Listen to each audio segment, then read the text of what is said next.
Olá, meus irmãos e irmãs de Ideia Espírita, vocês que nos acompanham aqui na Web Rádio Estação da Luz Natal, nosso muito obrigado e um beijo pela sua companhia.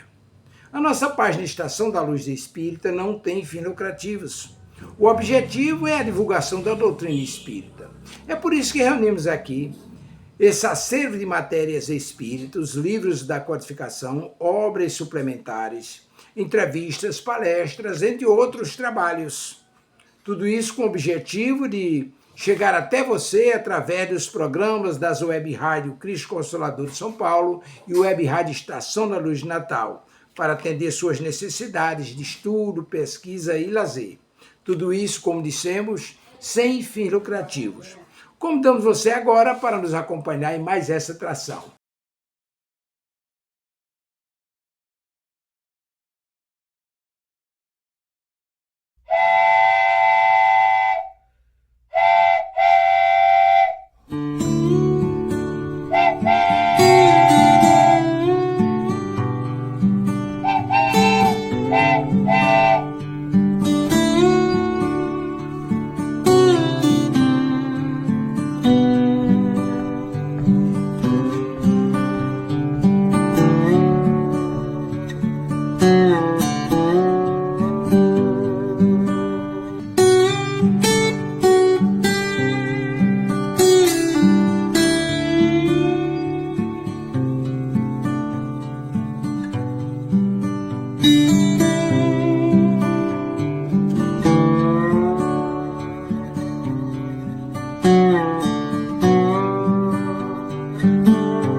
Olá, boa tarde, Selenita. Como é que tá você? Tá tudo bem? Tarde, tudo bem, graças a Deus. Feliz de estar aqui nesse momento para o nosso Maravilha. estudo semanal. Maravilha. Nós estamos aí na Web Rádio Estação da Luz, a sua rádio que emana paz aqui de Natal para todo o planeta Terra, e sendo 16 horas aqui em Natal e 16 horas na Bahia também, e é o horário do programa Estudando as Obras de André Luiz. Qual é o livro que a gente está estudando? Parece que a vida vai continuar sempre, né? E a vida continua. Muito bem, então nós estamos estudando esse livro. A apresentação é da Renilda, ela está um pouquinho atrasada, certo? O João Marcelo e a Selenita. O tema de hoje é momentos de análise, não é isso? O capítulo vai ser momentos de análise, né, querida? É, isso. Olha aí, falando em Renilda, ela já apareceu, e aí ela vai ficar no comando do programa. Ó, você conhece a dona Renilda, cardeal? Sim, conheço Dona Renilda Cardial. Estávamos ansiosos pela presença dela, ela é indispensável. Tavares. Na próxima encarnação, Tavares. Eu vou te pegar, Tavares. Baiana de novo. Deixa eu achar aqui meu mouse aqui. O negócio não tá obedecendo, não. Eu botei o mouse, meu Deus. Cadê o mouse? É assim mesmo, né, Selenita? Sempre foi assim, né? Menina, cadê o mouse? Sumindo mesmo. A minha visão. Mas, Selenita, deixa eu te fazer uma pergunta. O que é que mais me impressiona nesse livro aqui? Eu não sei qual foi. João Marcelo não deu as caras, não, foi? Não, o João Marcelo não chegou, não. Chegou ainda não. Ele vai começar Acho que ele não vai. O programa está no ar. Então, Peraí que eu não estou te ouvindo, não, Tavares. Está muito baixo aqui, meu. Peraí, deixa eu aumentar aqui. Você falou que o João Marcelo o quê? O João Marcelo não falou nada. Ele está no Não, ar não me disse. do programa. Não me disse nada. Pode só Ok, vamos lá. Obrigada, Tavares. Boa tarde, Selenita. Boa tarde, Renilda. Vamos lá.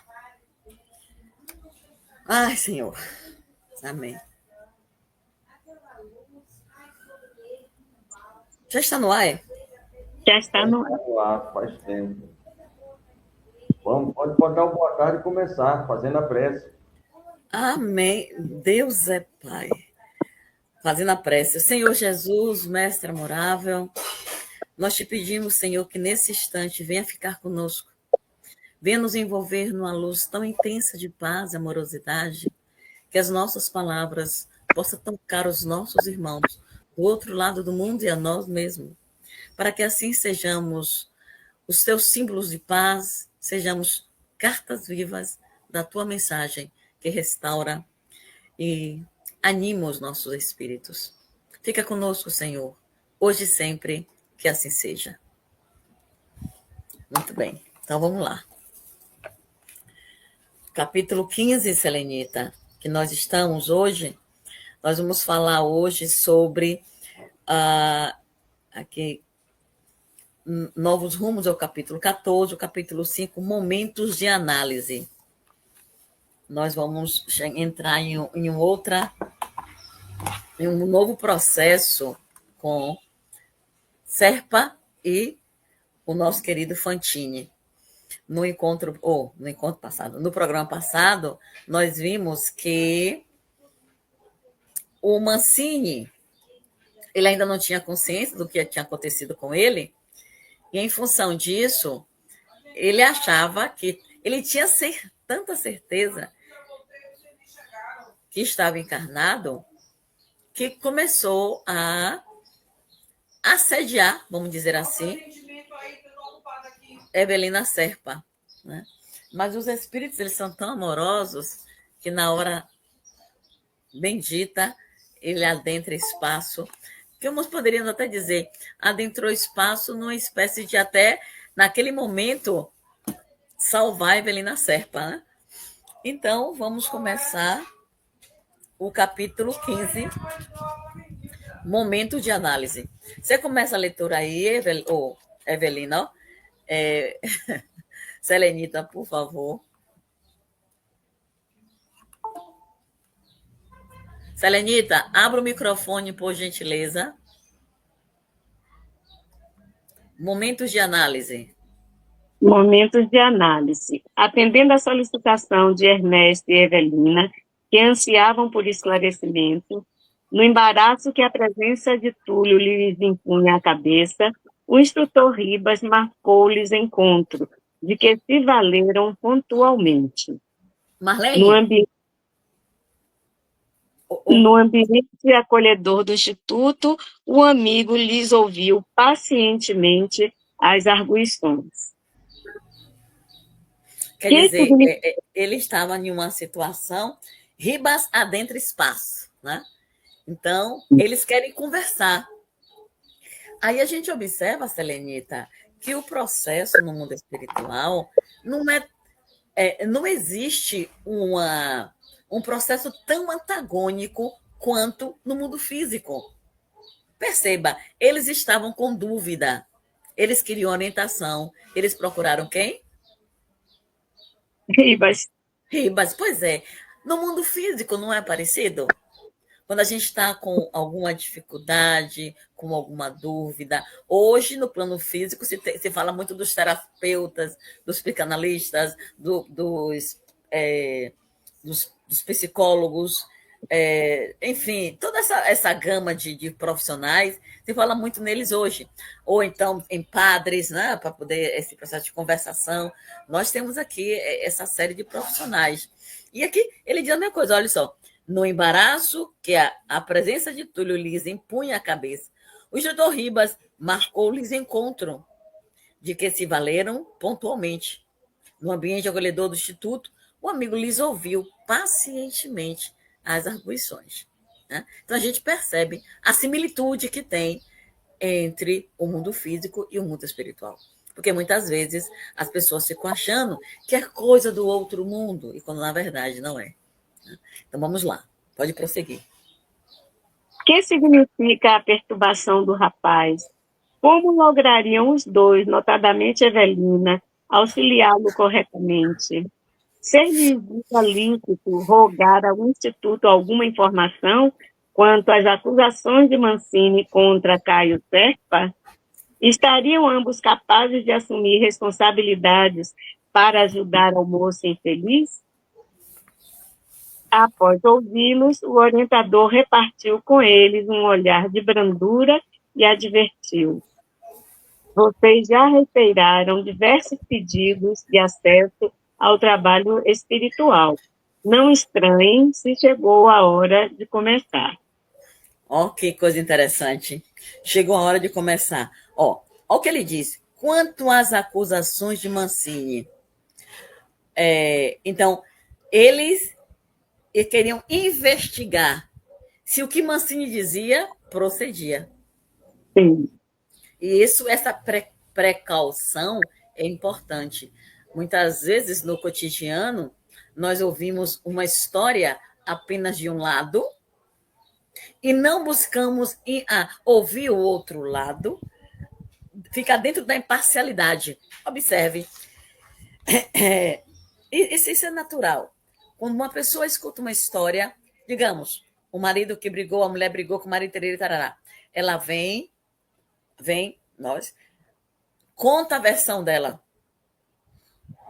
Precisa ter alguém com equilíbrio para ir na imparcialidade e ouvir a versão do outro. Normalmente, quem está ouvindo já toma as dores de quem está contando. Não é verdade? Diga aí se não é. Sim. Nem avaliou, não sabe nada, mas já vai tomar as dores de quem está contando o fato. E aqui ele foi precavido. Vamos, então, avaliar. O que ele diz procede? Ele foi realmente assassinado? E já o chamado para o trabalho. O que é que você observa nesses parágrafos, Selenita? Observo assim, que, como a gente fala, Deus escreve certo por linhas tortas. Nesse caso, não foi nem por linhas tortas, mas a forma como ele alinhou os fatos de forma a, primeiro, Evelina esclarecer essa dúvida que ela tinha dentro dela, que não era nem uma dúvida, era um sentimento de culpa por se sentir responsável pela morte de Caio. Então, a oportunidade de elucidar, a oportunidade de Caio sair daquela zona, daquela escuridão em que ele havia se colocado. E teve a motivação, ao ver Evelina, ele saiu do torpor, vamos chamar assim de torpor. E outra coisa, que o casal pedia muito para se engajar nas tarefas do mundo em que eles agora estavam. Então, juntaram-se todos esses elementos numa coisa só. Eles vão atender a esses 3 pontos distintos. Uhum. E aí a gente percebe a programação da equipe espiritual. Não há improviso. Não há improviso no projeto divino, como não há improviso no nosso processo ou no nosso planejamento reencarnatório. Não existe. Se existe uma organização, o mundo que tem organização é o mundo espiritual. Os espíritos já caminhados, eles são de uma organização fantástica. Fantástica. Vamos lá. Prossiga. Depois de uma pausa transformada em sorriso, Túlio Mancini é o marco de início da obra redentora que abraçam. Investiguem os próprios corações, especialmente nossa irmã Evelina, e verifiquem apenas as dificuldades deles lhes causam. Onde o amor respira equilíbrio, não há dor de consciência, e não existe dor de consciência sem culpa. Vamos lá? Vamos destrinchar isso aqui? Vamos, porque mais ou menos o que já estava retratado no parágrafo anterior. Olha o que ele diz. Não existe dor de consciência sem culpa, e Evelina carregava uma dor de consciência, né? Então, ele abre essa porta para ela, de esclarecer os fatos. Então, o Túlio Mancini, por isso, é o início de uma obra que eles vão poder serem, no caso, os monitores, os dirigentes nessa obra de reintegração de Túlio, de despertar e reintegração de Túlio. Mas, ao mesmo tempo, Eveline vai se desfazer desse peso que ela trazia consigo.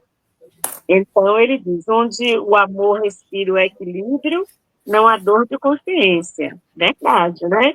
A consciência só dói quando você percebe que foi injusto tal fato que aconteceu, que você provavelmente tenha participado ou não. Pela injustiça vem a dor da consciência. Você, não era assim que eu deveria ter agido, não é assim que fulano deveria ter agido. Mas não existe dor de consciência sem culpa. E Eveline tinha essa culpa, carregava essa dor de consciência com ela. Então, tudo se alinhou direitinho para que esses 3 pontos sejam elucidados. Ó instrutor, clamou a senhora Serpa, diga, por gentileza, tudo o que devo fazer. Que fantástico. Falar-lhe-ei como a filhos, porque entre pais e filhos não prevalecem suscetibilidades. Mudando de tom. Irmã Evelina, que sensações foram as suas em se vendo a sós com um amigo recém-visto? A moça, que formulara o íntimo propósito de arrostar a verdade, fossem quais fossem as consequências, admitiu. Sim, ao rever-me a sós com ele, sem ninguém a me observar, a observar-nos, como que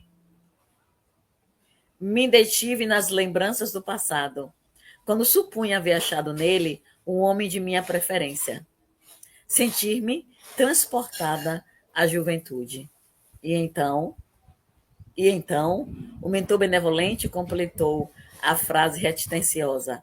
As suas próprias vibrações lhe encorajaram a agressividade afetiva. As suas próprias vibrações lhe encorajaram a agressividade afetiva. Isso é interessante. Observe que ponto que nós precisamos mencionar. O fato dela ter ido às lembranças da época da juventude, de alguma forma, estimulou ele. O estimulou. Mancini encontrou campo energético para fazer o que ele fez. Você percebe, Selenita, isso? Sim.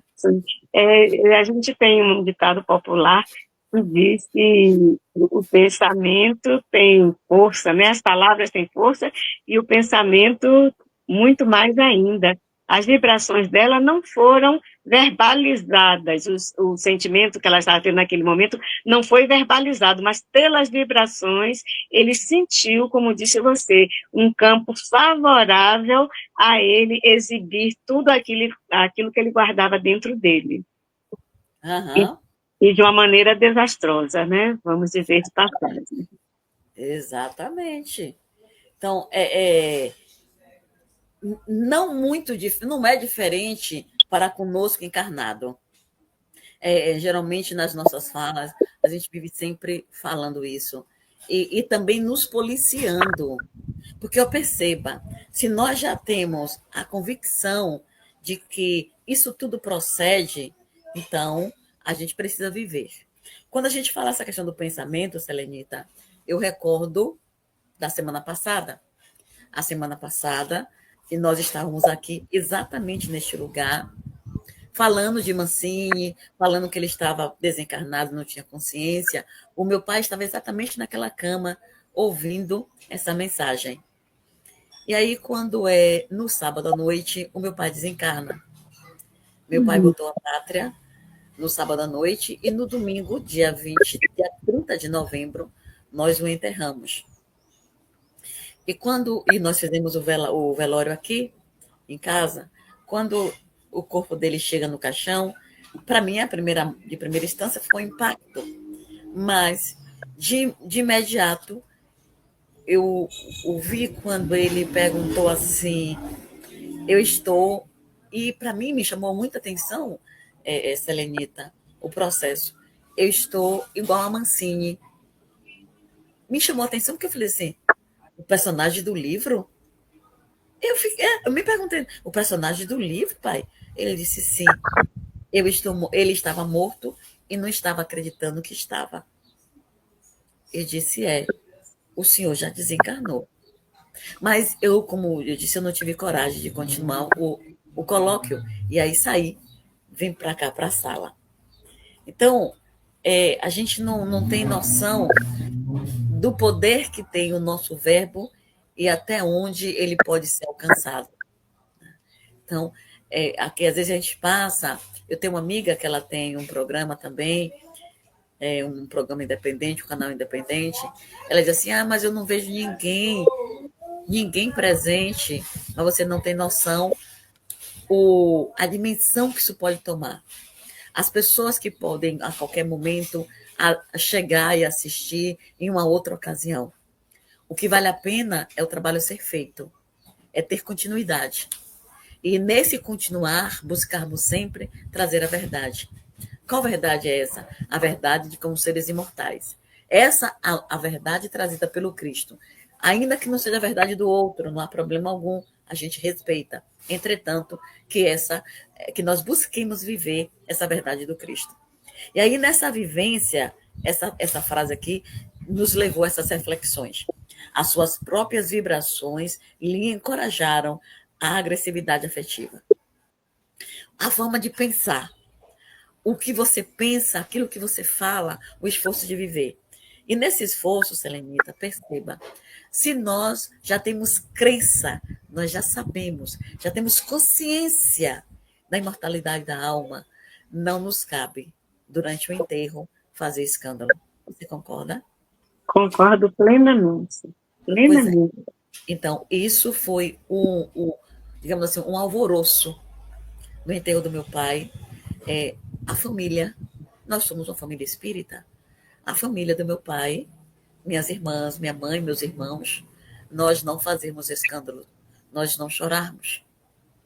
Há aquela frase que diz tristeza sim, ou saudade sim, tristeza não. Nós não choramos. Então, isso chamou a atenção das pessoas.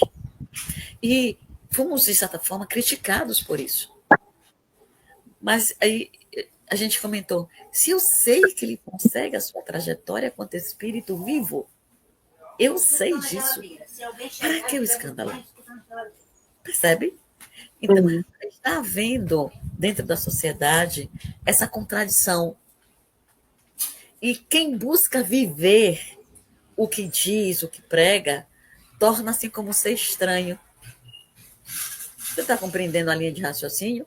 Sim. Buscar aquilo que o seu pensamento expande. O que ele está dizendo aqui com a Evelina. O pensamento dela deu oportunidade para que Caio atuasse daquela forma. A nossa forma de pensar e agir deu campo para que as pessoas tecessem comentários outros. Mas nem por isso nós desistimos ou saímos do nosso propósito. Compreende? Então, são muitas vertentes, são muitas questões que somos convidados a ver, somos convidados a observar e não dar tanta atenção para o trololó do que muitas pessoas dizem. Porque viver Jesus não é tão simples, é um grande desafio. Entretanto, nos traz alegria e leveza na alma. Sim. E os demais falam isso absolutamente por ignorância, né? Não por maldade propriamente dita, mas a ignorância da continuidade da vida, a ignorância de que os laços afetivos permanecem. Então, por não terem essa informação, não terem essa instrução cristã, eles fazem como se fazia na época de Cristo, entre morto a pessoa se jogava em cima, porque não se sabia a partir dali que existia uma vida, que as pessoas não tinham zerado a sua história, né? E ainda se espera reações desse tipo. Mas, querida, ainda hoje há pessoas que assim se comportam. Porém, acreditamos o seguinte: ele falou aqui, ó, não existe dor de consciência sem culpa. Nós não tínhamos nenhuma dor de consciência. Sim. Nós estávamos tranquilos porque tudo que nos foi possível fazer foi feito. Tudo. Então, não havia dor de consciência, não havia nenhum arrependimento, não havia nenhum remorso, porque isso e aquilo não. Então, estávamos muito tranquilos. E essa tranquilidade nos dá condição de estarmos aqui hoje, falando do assunto, sem aquela dorzinha no peito, aquela dorzinha na consciência, sem nada disso, sabe? Leve, solto, tranquilo, com aquela questão, não, a gente precisa continuar, porque a vida continua, o próprio livro já disse. Exatamente. Então, ele vai dizer o seguinte: entretanto, recordei as súbitas os meus compromissos conjugais e contive-me. Fez muito bem, contrapesou Ribas. Ainda assim, o seu coração falou sem palavras, provocando novas sequências do desajuste emocional de que Mancini foi vítima. Na experiência terrestre, em grande parte, motivado por suas promessas não cumpridas. Está vendo o que ele disse? Que procede perfeitamente a fala dele? Aqui, ó. Não existe onde o amor respira equilibrado numa dor de consciência. E não existe dor de consciência sem culpa. Se ela se sentia culpada, é porque ela tinha essa dor na consciência, porque de fato ela tinha essa culpa. E Ribas confirma aqui, ó. Enquanto estava no plano terrestre, grande parte foi motivada por suas promessas não cumpridas. Quer dizer, ela prometia coisas a Túlio e a Caio da mesma forma. Então, quer dizer, existia aí um triângulo amoroso. Ela se envolvendo, pelo menos é que o livro dá a entender, não sei se você também entende assim, ela se envolvendo com ambos na indecisão, sem saber com quem de fato e por quem iria decidir. Você compreende dessa forma, Selenita, ou de outra maneira? Não, eu compreendo que ela se envolveu com os dois, mas com influência da família. Me parece que a pessoa para quem o coração dela se abriu foi exatamente o Túlio, né? Mas por influência, por conveniências familiares, ela decide casar com o outro. E ela não, o coração dela não estava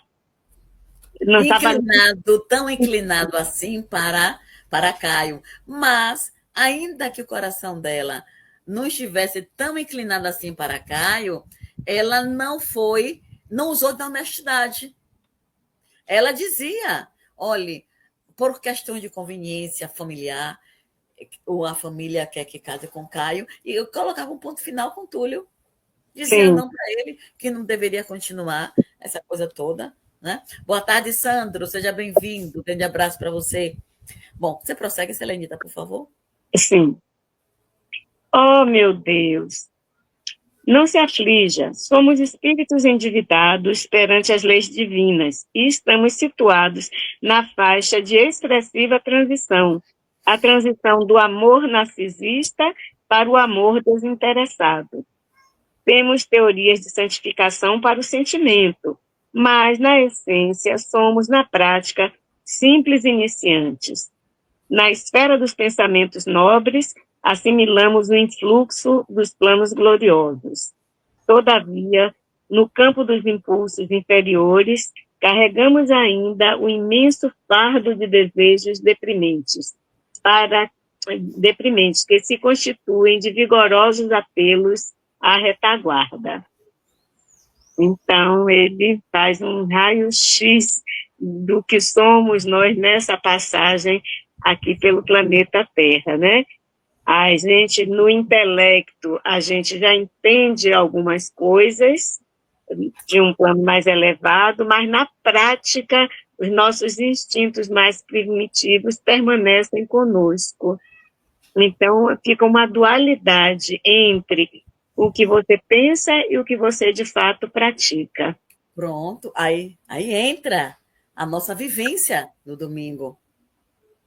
Se nós pensamos desta forma, se nós sabemos que existe, não nos cabia um comportamento contrário. É engraçado, Selenita, que o próprio grupo de companheiros espíritas esperávamos de nós uma postura diferente. Percebe? Um comportamento ainda daquele que dos escândalos, do choro, do desespero, né? Então, aqui, quando ele fala aqui, ó, o seu comentário é absolutamente pertinente à maneira pela qual as coisas foram conduzidas no dia 30 de novembro, o dia em que nós sepultamos o nosso pai. Um grande desafio, mas a gente vai seguindo adiante. Impressionado, Fantini aparteou. Quer dizer que o homem terrestre é um ser de inteligência refinada pelos poderes que adquiriu na caminhada evolutiva em que se empenha desde muitos séculos, mas ainda oscilante, de modo geral, entre a animalidade e a humanização, conquanto os casos particulares de criaturas que já se encaminham da humanidade para a angelitude. A maioria de nós, outros, os espíritos capitulados na escola da Terra, nos achamos em trânsito da poligamia para a monogamia. Olha que interessante. Da poligamia para a monogamia. Quer dizer, a gente vê isso no dia a dia, né? São raros homens, raríssimos os homens que conseguem viver a monogamia. Eu tenho uma honra de ter irmãos que são monogâmicos. Tenho essa honra. Irmãos que eu tenho 3 irmãos e eles são irmãos retos, no sentido de apenas uma. Isso é maravilhoso. Mas com certeza sofrem muitas críticas, gozação dos colegas e citação para que eles saiam deste caminho. Ficam todo o tempo criando tentações para que a pessoa deserde do caminho que escolheu. Perfeitamente. Tem um deles que fala que os assédios nas escolas são terríveis. E ele se esquiva com sabedoria, não é? Com gentileza. Ainda tem esse cuidado para não ser grosseiro, sabe? Vai se esquivando do processo. E olha como ele coloca. Isso aqui é lindo. Por isso que estudar é simplesmente maravilhoso. É lindo quando ele diz: nos achamos em trânsito da poligamia para a monogamia, com referência à devoção sexual. Decorre daí o impositivo de vigilância sobre nós mesmos, sabendo-se que o sexo é faculdade criativa nos domínios do corpo e da alma. O sexo é faculdade criativa no domínio do corpo e da alma. Fica à vontade para comentar, Selenita. Pois é, porque quando a pessoa dá um passo à frente no caminho evolutivo, né, e estamos num meio misto em que nem todas as pessoas estão no mesmo grau de evolução. E os mais atrasados têm essa tendência de querer puxar quem está mais à frente para trás, né? O meu pai dizia que quando você vai ajudar uma pessoa, a pessoa está, por exemplo, cai num poço, você se afoga. Quem vai ajudar corre sério risco de se afogar também, de cair também no fundo do poço, porque aquele que está em dificuldade, ele tenta puxar para quem já está em outro nível, puxar para onde ele está, talvez até sem ter essa consciência, não de uma maneira premeditada, mas é um instinto natural no ser humano. Então, ele diz aqui que é uma faculdade no domínio do corpo e da alma. Você, no seu livre-arbítrio, você faz a sua opção. Eu já estou neste caminho daqui, eu quero seguir neste caminho daqui, mas não faltam as mãos e os braços a puxarem, não, mas saia daí, não, aí é muito chato, aqui fora desse caminho você vai ter emoções outras, aqui é onde está o viver de verdade, e quando não é. É uma mera ilusão, mas que as pessoas ficam tentando que o que está no caminho reto desvie desse caminho. É bem parecida, Selenita, com aquelas pessoas quando estão envolvidos em processos de drogaditos e aquele decide sair e busca todo o esforço e sai. Para ele continuar, ele tem que ter uma boa vontade, fora de sério. Poucos amigos vai, não, cara, vem cá, dá a mão, vamos caminhar. É mais fácil ele encontrar aquele que queira persuadi-lo a desistir do propósito de sair da vida, não é? E fica com uma chamada assim muito maliciosa, porque diz assim a você, não, uma dosezinha só não vai afetar a sua mente nem o seu comportamento, quer dizer, dourando uma pílula para que você caia nesta armadilha. E você precisa estar muito seguro para você dizer assim, não, mas eu não quero, eu resolvi que eu não quero. Exato, exato. Aí é quando a gente chama, a literatura também chama, a literatura espírita chama de autoconhecimento. É você conhecer a sua fragilidade. É por isso que quando as pessoas eles saem deste campo, precisam sair do meio, daquele cenário que ele se encontrava, para formar novos amigos. Porque se ele voltar para o núcleo, eu tenho certeza que raramente vai permanecer isento, já limpo de tudo isso. Sim. Vamos lá, Serenita, você continua, filha, por favor? Sim. Denotando, porém, o propósito de não se afastar do problema específico de Evelina. Compreensível, minha irmã, que você houvesse registrado o fenômeno da atração, de que da notícia e muitíssimo justa a continência a que se determinou, exortando o raciocínio claro e responsável a frenar o coração imaturo. Ninguém atingirá o porto da dignidade espontânea sem viajar, por longo tempo, nas correntes da vida, aprendendo a manejar o leme da disciplina. Embora isso, porém, saibamos debitar a nós próprios os erros que perpetramos, no tocante aos valores afetivos, a fim de saná-los ou resgatá-los em momento oportuno. É interessante essa fala. Ninguém atingirá o porto da dignidade espontânea sem viajar por longo tempo nas correntes da vida. Quer dizer, esse processo evolutivo no qual ele está falando, ele mencionou em cima, saindo da poligamia para a monogamia, isso vai levar tempo. Ele deixa isso aqui transparente, porque ninguém atingirá esse porto da dignidade sem passar pelas fieiras das mais diversas reencarnações, sem buscar essa instrução que o próprio Cristo, o Espírito da Verdade, nos sinalizou. Espíritas, instruí-vos. Ele orienta a instrução, ele orienta o estudo. Mas hoje o que acontece? O que acontece? O jovem hoje está assim, olha, Selenita, o jovem está assim hoje, ó, com o aparelho o tempo todo assim, ó. E esquecendo que tem outras possibilidades de estudo.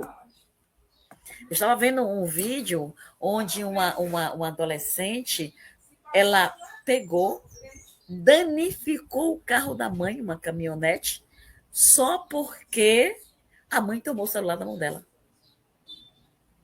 Dos jovens que estão com esses jogos hoje, esses jogos eletrônicos, via celular, que quando eles perdem, eles destroem os aparelhos, porque eles perderam. No processo de hipnose absolutamente estarrecedor. Estão se perdendo o controle disso aí. Então, como é que vai haver uma evolução quando nós nos permitimos sermos teleguiados por instrumentos nocivos, que é um instrumento valioso? é um instrumento rico de nos auxiliar, de facilitar todo o processo. Oi?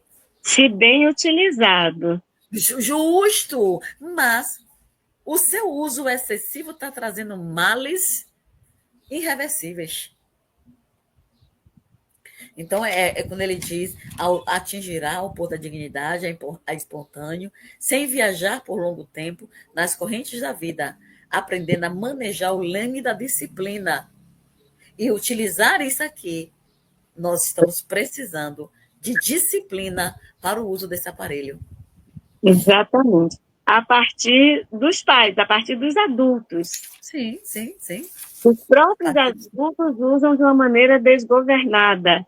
E as crianças já crescem neste cenário, em que você está no celular, vendo bastante coisa que não traz nenhuma diferença para a sua vida.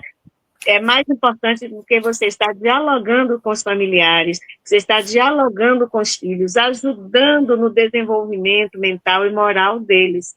Fica tudo por conta de estar na frente da tela do celular.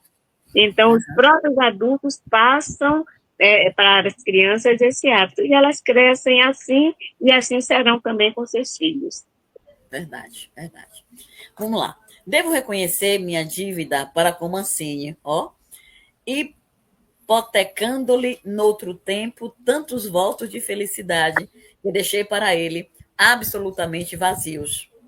Suspirou a senhora Serpa, desconsolada. Ó, o reconhecimento. Isso mesmo. Túlio terá cometido muitos disparates até agora.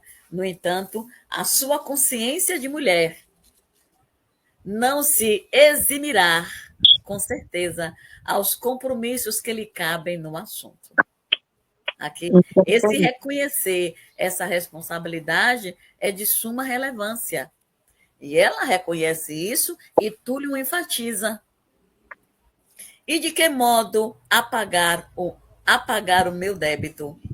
Auxiliando-o a limpar as próprias emoções, como se purificam as águas de um poço barrento.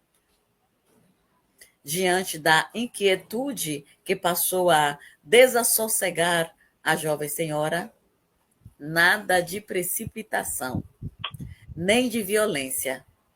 Forçoso aceitar-nos tais quais somos e farcear os problemas que nos advenham dos próprios desacertos. Vamos ver isso aqui, Selenita. Quando Ribas nos fala nada de precipitação, nada de violência, forçoso aceitarmos tais como somos. Quero ouvir o comentário de você sobre isso, Selenita. Pois é, o Espiritismo prega muito isso, né? E quando nós recebemos essa instrução de amar a Deus acima de todas as coisas, né? E depois amar os nossos próximos, e que nós somos os nossos próximos. Porque as pessoas que têm muito escrúpulo, elas exigem também muito de si. Então, a tendência agora seria dela, ao reconhecer, né, que ela teve uma participação forte, que ela foi decisiva no desenrolar dessa história e no encaminhamento da vida desse ex-apaixonado dela, aliás, não tão ex assim, que continua apaixonada até agora. Ela teve uma crise de consciência, essa consciência que traz a dor, como foi dito, né? Onde a dor existe peso na consciência. E ela, com o escrúpulo que ela tem, ela é aconselhada a tratar esse assunto com delicadeza. Ela ter para com ela mesma compaixão, compreensão e benevolência, para que ela vá reassumindo uma outra postura em relação a esse ex-apaixonado, sem precisar violentar-se. Ela se violentar agora não vai ajudar a ninguém e principalmente não vai ajudar a ela própria. Então, muito ela bem. precisa achar. Sim, adiante. Então, quando ele diz nada de precipitação sem violência, a gente observa no momento atual como as pessoas, muitas vezes, adentram uma filosofia religiosa, estão no mudão, estão no mudão. Aí, quando adentram a qualquer escola religiosa, é aquela mudança brusca e que quer convencer todo mundo a adentrar o universo que ele se encontra. Essa precipitação é desnecessária. Não precisa esse arrobo todo de querer convencer os outros. Mas um outro aspecto, para além do que você colocou, é quando a gente observa ele convidando a criatura humana à autoaceitação. O que nós visualizamos hoje, quando as pessoas fogem muito. Percebam, ainda há 15 dias eu estava fazendo uma palestra, e aí falando do que estamos fazendo conosco. Olha, é provado a nível científico, quando as pessoas colocam aqueles cílios, não tem esses cílios cortiço?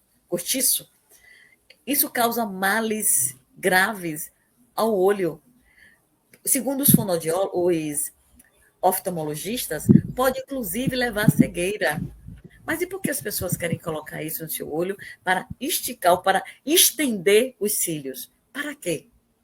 Aí a gente já percebe a rejeição, a autorrejeição. Eu não me aceito como sou. E, para além disso, o uso excessivo de medicações para o emagrecimento. É também a questão de não se aceitar da forma que é. Esse chamado que Ribas faz é algo muito bacana. Somos aceitarmos tais como somos. Não significa dizer que vai dizer com a síndrome de Gabriela, eu nasci assim, vou morrer assim. Não é isso. Mas, no momento, me apresento dessa forma, sei que preciso de modificação, buscar essa transformação paulatinamente, porque a literatura espírita vai dizer que a transformação ela é lenta, porém gradual. É acreditar nisso e, aos poucos, ir buscando esse melhoramento e buscando essa transformação. Bom, se agora eu não consigo, por exemplo, ser fiel à minha esposa, mas eu vou me esforçar a todo momento para evitar uma poligamia. E esse esforço já é grandioso. Percebe? Uma outra questão também que é muito séria na sociedade. Tem o hábito da mentira. Vou me esforçar. É um esforço, é treino. Tudo é treino na nossa vida, porque isso é um treino, digamos assim, espiritual. Estamos treinando a nossa alma para viver aquilo que a nossa consciência nos convida a fazer. E é grandioso quando o nosso querido Ribas faz esse comentário. Bom, vamos parar aqui, Selenita, um minutinho, para a gente responder as perguntas que estão aqui, que foi feita por Márcio Ventura, Sueli Pessoa e Norma Alves. Então, essas pessoas merecem a nossa atenção graciosa para, então, responder as perguntas que eles nos fizeram. Márcio Ventura, Centro Vitória da Conquista Bahia. Um abraço para você, Márcio. Estou falando nesse momento de Pojuca, Bahia, e Selenita, Salvador, Bahia. Aí Márcio pergunta assim, quais são os estudos e as matérias que se estudam nas colônias espirituais? Pode comentar, Selenita, fica à vontade. Os estudos são sempre estudos acerca da obra de Deus. São estudos sobre a natureza humana, sobre o comportamento humano. São os estudos que nos levam a uma evolução espiritual. Nós, acrescentando, Márcio, que traz Selenita, nós estudamos todas as matérias, estudamos tudo o que for de relevante para essa evolução espiritual, principalmente, Márcio, quando nós vamos reencarnar para desenvolvermos qualquer que seja a profissão, quando nós vamos desenvolver alguma atividade, nós estudamos detidamente aquilo que vamos fazer aqui no plano físico. Tudo que se fizer necessário, engenharia, medicina, tudo que você imaginar, nós estudamos no mundo espiritual. Observe, Márcio, nós não estamos aqui no mundo físico e estudamos tudo que nos surge, os cientistas, quem estuda aeronave, enfim, todos os campos de estudo que tem aqui existem no mundo espiritual. Viu, meu querido? Muito bem. Então, agora nós vamos para a pergunta de Sueli Pessoa, Vila Nova, Rosário, Maranhão. Por quanto tempo posso ficar sem reencarnar? Existe uma data, um período? Pode falar, Selenita. Como é o nome da É internauta? Sueli Pessoa. Por quanto tempo posso ficar sem reencarnar? Sueli, isso varia muito. Você pode reencarnar num curto espaço de tempo, como pode levar um espaço tão longo como séculos. Isso varia muito. Não é um prazo fixo determinado para todos. Isso depende da história de cada um, a história que cada espírito vem escrevendo, certo? Existem pessoas, existem espíritos que precisam retornar de imediato para dar continuidade, talvez, a vamos supor assim, a um estudo que estivesse participando, àquele grupo familiar que ele precisava concluir acertos de vidas passadas. Existem diversas razões para que a pessoa seja retornada num curto espaço de tempo. E, às vezes, até para concluir uma vida que foi ceifada inesperadamente, que ficou uma faixa ainda a ser cumprida, ela pode retornar de imediato para cumprir aquele prazozinho que ficou devendo. Isso é uma coisa que pode acontecer. E existem espíritos que demoram séculos para vir. Alguns por conta da rebeldia, por conta da não aceitação, por conta da frenagem, com os freios puxados para não entrar no ritmo do desenvolvimento. E aí que precisam ficar por um tempo imenso para ir amolecendo aquela resistência. E existem pessoas... Existem também a possibilidade, no viés que você traz, Selenita, de espíritos que são insubmissos à vontade de Deus. Robson nos dá notícia disso. São os espíritos que eles se comportam da forma de julgar a forma humana, uma forma... qual é a palavra, meu Deus? Irracional, não. É uma forma muito... que depreciam, eles depreciam a nossa forma, eles desqualificam a forma que nós usamos para o nosso processo evolutivo, que é a forma humana. Então, eles não admitem. E por não admitir, eles se colocam num grupo à parte, e se recusam de forma imediata, de forma excessiva, de maneira, digamos assim, irrevogável, no ponto de vista deles, de não querer reencarnar. Né? Mas a reencarnação, ela é sempre vista... O próprio espírito, quando está no mundo invisível, ele tem uma compreensão mais dilatada. E ele percebe a necessidade, o momento de reencarnar. Agora, claro, que existe essa, como disse Selenita, essa mistura, ou então existem diversos grupos, mas aqueles que recusam são insubmissos, porque a reencarnação é um projeto da justiça divina. Percebe? Nós não poderíamos dizer, tem uma data determinada. Não se tem. Mas nós temos as reencarnações compulsórias, que é exatamente o que disse Selenita, a necessidade da reencarnação de imediato. Ok, querida Sueli? Vamos lá. Norma Alves, Barrocas, Paulo Afonso, Bahia. Na vivência diária, quais são as tarefas que são executadas no mundo espiritual? Pode falar, Selenita. Nós até já respondemos a pergunta semelhante, né, no encontro passado. As tarefas que existem no mundo espiritual, muito similares ao que existem aqui no plano terreno, né? Lá existem pessoas, principalmente a ajuda fraterna aos espíritos que chegam muitas vezes desencontrados, muitas vezes revoltados por terem sido apartados da vida terrena por diversos motivos. Então, eles chegam a muitos em estado de debilidade, e os irmãos que estão lá, eles são todos instruídos para prestar esse socorro aos que chegam, a orientação, a adequação dos recém-chegados ao ambiente espiritual. Essa tarefa está por todo lugar. Mas, além disso, precisa-se fazer higiene, como aqui para nós, precisa-se cuidar de pessoas enfermas, precisa-se de visitar pessoas para levar até elas instrução, e cada um vai de acordo com a proximidade com que se apresenta, vai fazendo aquelas tarefas, independente da formação intelectual que tenha tido aqui na Terra. Não é porque aqui você foi, por exemplo, um enfermeiro não, vamos tirar o pessoal da área de saúde, vamos para outra profissão. Você aqui é um arquiteto e lá você necessariamente vai ser um arquiteto.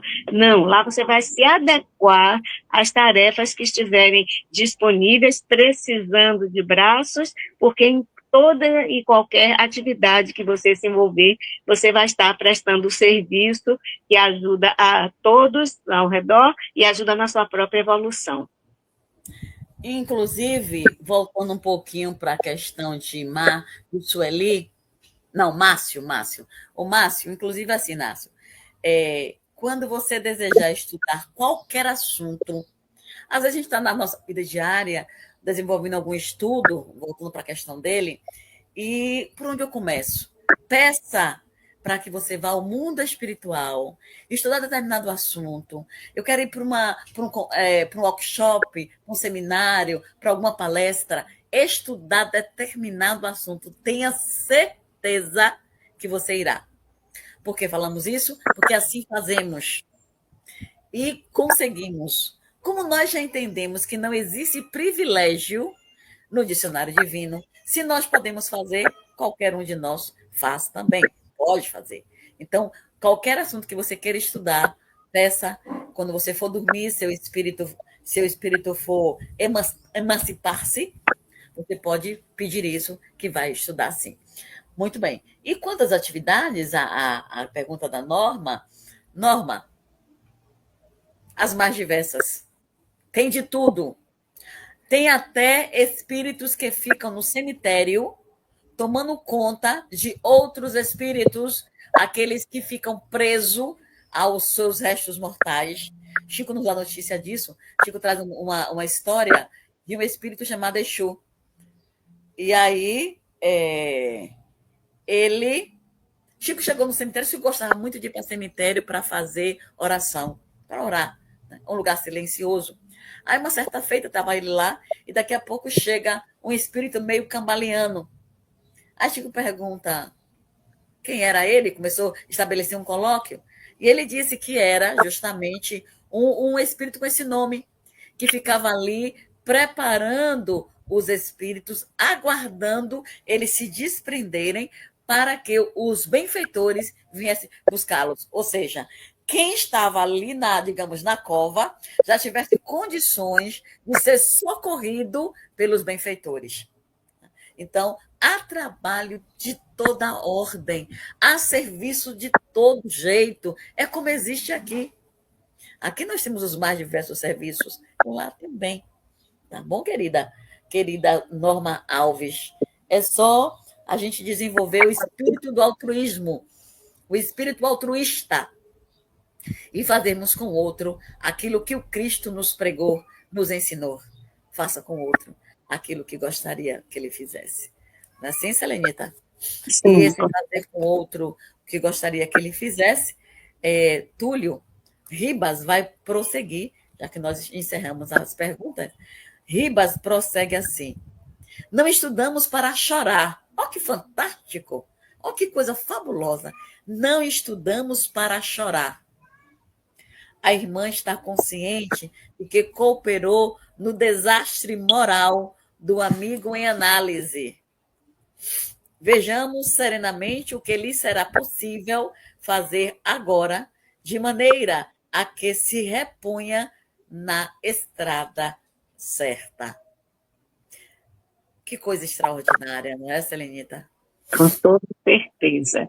Isso leva você a refletir sobre os seus atos, você quer dizer nós, sobre os nossos atos, sobre os nossos erros. Não adianta chorar o leite derramado. Você precisa chorar sim, porque derramou o leite, mas se levantar e dar a volta por cima. O que é dar a volta por cima? É passar uma borracha, fazer de conta que não aconteceu? Não. Tirar lição daquele acontecimento. O leite derramou por quê? Eu fiz um movimento brusco, eu deixei solto, a vasilha não era adequada. Então, você saber que não é por ali o caminho. Então, você fazer do desastre que aconteceu um aprendizado para você prosseguir sem mais incorrer naquele erro. É essa continuidade que nós somos convidados a continuar no caminho reto. É esse chamado que é feito a nós como um todo e que Jesus de Nazaré já fez há mais de 2000 anos. No entanto, muito de nós, ainda resistente, prosseguimos nessa tarefa de dizer que no quadro que nos encontramos, no cenário que estamos, é mais saboroso. Porém, com a consciência um pouco mais desperta, com os sentimentos mais elaborados, conforme diz o próprio Evangelho segundo o Espiritismo, quando fala do Consolador Prometido, a gente percebe que esse cenário não nos é mais salutar.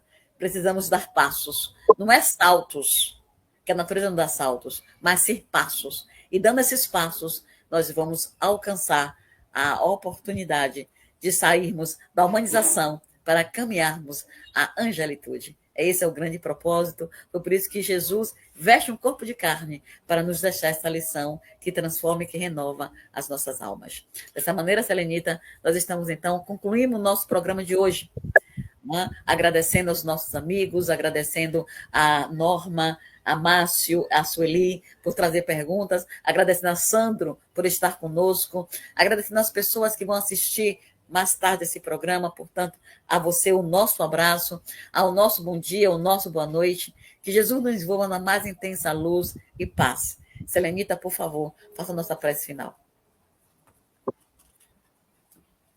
Senhor, obrigada pela oportunidade de estarmos aqui juntos, reunidos, buscando aprendizado, buscando entendimento daquilo que Jesus, nosso Mestre, veio nos trazer.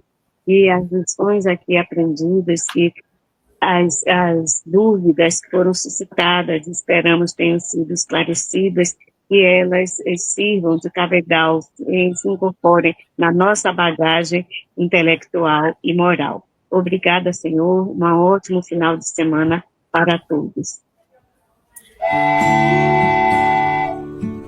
Chegamos ao final do nosso programa. Muito obrigado por ter nos acompanhado nesse trabalho e aguardo você na próxima atração. Tchau, tchau.